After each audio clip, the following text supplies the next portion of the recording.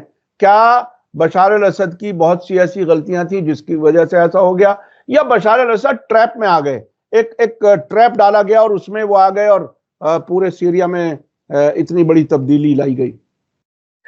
ایک دو چیزیں ہیں کاظمی صاحب۔ سب سے پہلی چیز تو یہ ہے کہ کانسپیریسی تھیوریز پہ بات کرنا تو مجھے لگتا ہے کہ وہ اس میں زیادہ وقت ہمارا لگے گا، وہ اپنی جگہ، لیکن یہ جو لتاکیہ کے بعد جو انہوں نے وہ جو اپنی ریسنٹلی اسٹیٹمنٹ ایشو کیا ہے بشار الاسد نے، اس کی کریڈیبلٹی پر بھی ابھی بہت کوشچن ہے کہ یہ بشار الاسد خود کا اپنا، کیونکہ ایک ٹیلی گرام کے تھرو یہ جو ہے وائرل ہو گیا، اور اس کے بعد BBC اور دیگر نیوز آؤٹ لیٹس نے اس کو چھاپا ہے۔ جہاں تک ریزسٹنس کو سپورٹ کرنے کی بات ہے، یہ بات ہم لوگوں کو دیکھنا پڑے گا کہ بشار الاسد ایران کا کوئی نظریاتی حامی نہیں تھا۔ بشار الاسد کبھی بھی ایران کا ایک نظریاتی حامی نہیں رہا ہے۔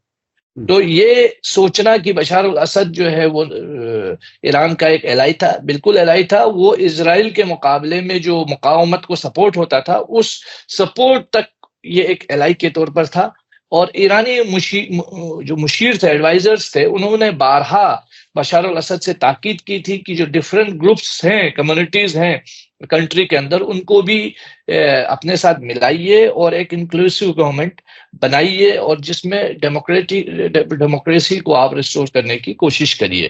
یہ بات بھی صحیح ہے کہ بہت عرصے سے بشار الاسد نے یمن کے جو آفیسز ہیں ان کو بند کرنے کی بات کہی تھی، اور یہ بھی تھا کہ انہوں نے جو سپورٹ ایک قسم کا ایک عرصے سے ریزسٹنس کو ہوتا تھا، اور اس ریزسٹنس کو بھی جو سپورٹ تھا اس پہ بھی کافی کمی کی تھی۔ اور اس کے بیچ میں جو ان کے وزٹس رہے، خاص کر جو گلف کنٹریز کو جو انہوں نے وزٹ کیا، ان وزٹس کے دوران مجھے لگتا ہے کہیں نہ کہیں ان کو یہ ایک مس کیلکولیشن انہوں نے کیا۔ ان کو لگا شاید جو ہمارا اکنامیکل اس وقت کنڈیشن ہے کنٹری کی، وہ ایک خسارے کی طرف ہم جا رہے ہیں، تو کیوں نہ مجھے بھی اپنے ہاتھ جو ہے وہ تھوڑا بڑھانے چاہیے گلف کنٹری کے ساتھ، جی سی سی کے ساتھ، اور پھر ویسٹرن کنٹریز کے ساتھ۔ تو اسی ٹریپ میں یہ پھنس گیا۔ اس مس کیلکولیشن کا نتیجہ یہ تھا کہ اسے اپنے ملک سے بھاگنا پڑا۔ تو جہاں تک میں سمجھتا ہوں کہ جہاں کہیں بھی ایک قسم کی نرمی دکھائی ہے اسرائیل کے حوالے سے، اور کہیں پہ بھی ڈیل کے اوپر جو ہے وہ گھسنے کی کسی نے بھی کوشش کی ہو، وہ دھوکے میں ہی رہا ہے۔ ہم نے یہی دھوکہ صدام حسین کو کھاتے ہوئے دیکھا ہے، اسی دھوکے میں وہ ٹریپ میں پھنس گیا۔ القاعدہ نے جو افغان جہاد شروع کیا، وہ بھی سی آئی اے کی فنڈنگ پہ، پورا سی آئی اے نے ان کو فنڈ کیا۔ پورے پاکستان میں سی آئی اے نے جو ہے وہ جہاد کا ایک نیا پروجیکٹ شروع کیا، اور یو ایس ایس آر کے خلاف افغانستان میں لڑائی لڑی گئی، اور ضیاء الحق معاذ اللہ امیر المومنین بن کے اس وقت اس بر صغیر میں وہ دیکھے گئے۔ لیکن دیر یا سویر ان کو بھی نقصان ہوا، ان کو بھی انہی کے ہاتھوں نقصان ہوا۔ تو امریکہ کے ساتھ جو دوستی ہے وہ کافی مہنگی پڑتی ہے، اور جس کسی نے بھی ان پر اعتبار کر کے اپنی فورن پالیسی کو تبدیل کیا ہے یا اپنے ملک کے استحکام کو خطرے میں ڈالا ہے، اس نے ہمیشہ دھوکہ کھایا ہے۔ تو یہی وجہ ہے کہ بشار الاسد جو ہے وہ اس ٹریپ میں پھنسے، اور بشار الاسد نے جو ریزسٹنس کو سپورٹ تھا اس کو کافی حد تک ریڈیوس کیا تھا۔ اور یہ بات بھی ہمیں دماغ سے نکال لینی چاہیے کہ ریزسٹنس ایک یا دو افراد کے مرہون منت ہے، ایک یا دو افراد کے اوپر انحصار نہیں کرتا۔ ابھی حال ہی میں اسرائیل نے یحییٰ سنوار کو اسیسینیٹ کیا، انہوں نے اسماعیل ہانیہ کو اسیسینیٹ کیا، حسن نصر اللہ کو اسیسینیٹ کیا، علی کرکی کو، فواد شکور کو، سعید عقیل، سب کو۔ اور یہ بھی کہا گیا کہ ہم سید علی خامنئی کو بھی بہت جلدی جو ہے وہ ختم کر دیں گے۔ تو خدا نخواستہ اگر یہ چیز بھی ہوتی ہے کہ سید علی خامنئی بھی اگر دنیا سے چلے جاتے ہیں، تو لوگوں کو یہ دماغ میں رکھنا پڑے گا ریزسٹنس پھر بھی ختم نہیں ہوگا، کیونکہ ریزسٹنس ایک نظریے کا نام ہے۔ ہمیں یاد کرنا پڑے گا جب کیوبا کے اندر ارنسٹو چے گیورا تھے، ان کی جو شہادت ہوئی، سی آئی اے نے انہیں مار دیا، تو کیا ریزسٹنس ختم ہوا؟ ریزسٹنس آگے بڑھتا گیا۔ وہ یہ جو چے گیورا تھے، ان کا ایک جملہ تھا کہ بھائی آپ ایک آدمی کو مار سکتے ہو لیکن اس کے نظریے کو نہیں مار سکتے ہو، یو کین ناٹ کل دا آئیڈیا۔ تو وہ ایک آئیڈیا بن کے آج بھی لوگوں کے دل اور دماغ پہ جو ہے وہ رہتے ہیں۔ اسی طریقے سے شہید قاسم سلیمانی، سید حسن نصر اللہ، مجھے لگتا ہے لوگوں کا جو ایفیلیشن اور افیکشن سید مقاومت سید حسن نصر اللہ کے لیے ان کی شہادت کے بعد زیادہ ہوا۔ ان کی شہادت سے پہلے مجھے لگتا ہے لوگوں کا اتنا ایفیلیشن مضبوط نہیں تھا جتنا ان کی شہادت کے بعد ان کے بارے میں جو چیزیں سامنے آ رہی ہیں، یا ان سے جو ایک جذباتی یا ایمانی لگاؤ لوگوں کا ہوا ہے، وہ زیادہ مضبوط ہوا ہے۔ آپ نے ساؤتھ امریکہ کا ذکر کیا، پچھلے دنوں وینیزویلا کاراکاس میں بہت بڑی کانفرنس ہوئی ہے فلسطین کے سلسلے میں۔ تو یہ بہرحال یہ صرف مسلمانوں والا معاملہ نہیں ہے کہ مسلمان تو یہ عرب ملکوں کے سارے جو ہے ان کا کیا حال ہوا ہے حکومتوں کے دبے ہوئے۔ بہرحال اب میں یہ جاننا چاہتا ہوں آدمی صاحب، اس میں ایک چیز میں ایڈ کرنا چاہتا ہوں۔ میرے ایک دوست نے ابھی حال ہی میں ہم اسی پہ بات کر رہے تھے تو ایک بہت خوبصورت جملہ کہا، میں آپ کے سامعین تک بھی یہ جملہ پہنچانا چاہتا ہوں. انہوں نے کہا کہ اللہ کی کسی سے رشتہ داری نہیں ہے.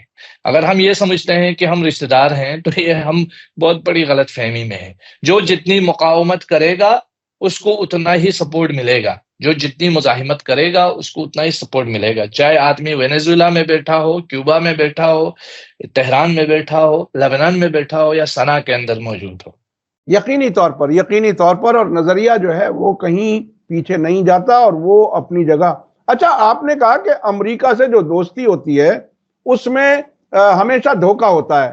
اب یہ بتائیے، وہ مجھے یاد آ رہا ہے شعلے فلم کا، اب کیا ہوگا تیرا، کیا تھا وہ، کالیا. تو اب رجب طیب اردغان کا کیا ہوگا؟ یہ ایک بڑا سوال ہے. رجب طیب اردغان دیکھیے ایک بہت ان کی پالیٹکس ڈیفرنٹ رہی ہے بالکل. ایک ایسے ہپوکریٹ انسان ہے پورے اس عرب خطے کے اندر کہ جو غزہ کے لبریشن کی بات کرتے ہیں لیکن سپورٹ اسرائیل کو کرتے ہیں، اکنامک ٹائز اسرائیل کے ساتھ رکھتے ہیں، تیل گیس سارا لین دین اسرائیل کے ساتھ ہے.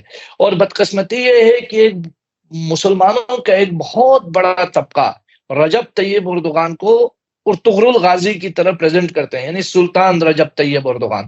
تو اتنا بڑا ہپوکریٹ تو بن سلمان بھی نہیں ہے جتنا بڑا ہپوکریٹ رجب طیب اردغان ہے. جو حملہ اسرائیل نے ان مہینوں میں غزہ کے اوپر کیا ہے اور یہ رفح کے اندر کیا ہے، لبنان کے اندر کیا ہے، وہ ایک ڈائریکٹ حملہ تھا. ہم بھی جانتے ہیں، دشمن بھی جانتا ہے، اور ہر کوئی جانتا ہے کہ یہ اسرائیل کر رہا ہے، اسرائیل کا حملہ ہے.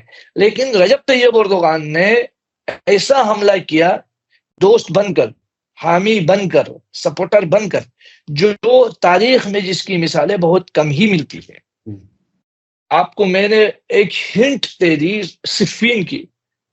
میں ریکویسٹ کروں گا کہ آپ کے سامعین صفین کے بارے میں تھوڑا پڑھیں تو ساری کہانی جو ہے سامنے آئے گی.